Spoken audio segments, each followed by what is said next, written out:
Se realizó la práctica número 7, el transistor de unión bipolar, correspondiente a la unidad de aprendizaje, el transistor BJT.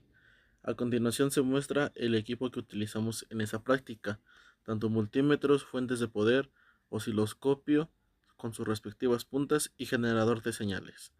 Como primera parte de la práctica, se comprobó el funcionamiento del transistor a través de la función de medición de diodos en los multímetros. Esto para comprobar que la unión del semiconductor PN que tienen los transistores adentro haga correctamente la función. Como podemos ver, según los pines medidos, marcan un valor u otro, lo que nos indicará que funciona correctamente. Como siguiente parte de la práctica hicimos el primer circuito mostrado y ese es el primer valor de corriente de la base. También se muestra el valor de la corriente en el colector, ya que la primera parte correspondía a la configuración de emisor común. He aquí las mediciones obtenidas con sus respectivas fuentes. Además, también se midió el voltaje entre el colector y el emisor. Esto para comprobar el correcto funcionamiento en esta configuración, realizando así el primer circuito con éxito. La segunda parte fue la configuración de polarización en el emisor. Como podemos observar, también hemos medido lo que es corrientes tanto en colector como en base. Ahí se observa el valor que tiene la fuente y los valores obtenidos tanto en la base como en el emisor.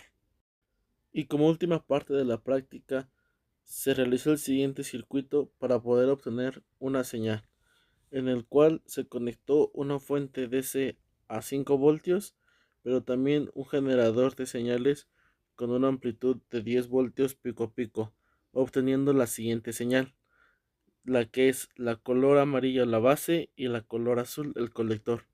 Como podemos ver, funcionan inversamente, es decir, cuando la base conduce, el colector o salida no tienen señal y viceversa. En esta práctica se logró comprender y analizar el funcionamiento del transistor de unión bipolar mediante diferentes configuraciones de polarización, observando cómo a una pequeña corriente en la base puede controlar una corriente mucho mayor en el colector. A través de las mediciones y cálculos realizados, se comprobó el comportamiento de transistor en configuración de emisor común, polarización en el emisor y polarización mediante divisor de tensión. Asimismo, se verificó experimentalmente el correcto funcionamiento del transistor utilizando el multímetro en modo de prueba de diodos, confirmando el comportamiento de las uniones base emisor y base colector. Finalmente, se comprobó que modificar valores de resistencias, como la resistencia al colector, afecta directamente las condiciones de operación del transistor. En esta práctica pudimos comprobar el funcionamiento del transistor BJT mediante pruebas con el multímetro y diferentes configuraciones de polarización. Para empezar, se verificó el estado del transistor observando el comportamiento de las uniones base emisor y base colector. Afirmamos que se comporta de manera similar a dos diodos conectados internamente. Después, al implementar los circuitos de polarización, pudimos medir y calcular parámetros importantes como la corriente de base, la corriente de colector y el voltaje de colector emisor. Los resultados obtenidos mostraron que los valores medidos y calculados fueron muy cercanos entre sí, lo que nos hace ver que nuestros cálculos en cuanto a la medición es correcta. Además, se observó la influencia que tienen las resistencias de polarización en la estabilidad del punto de operación, especialmente con el circuito que hicimos de divisor de tensión, el cual proporcionó un mejor control sobre las corrientes y voltajes del transistor.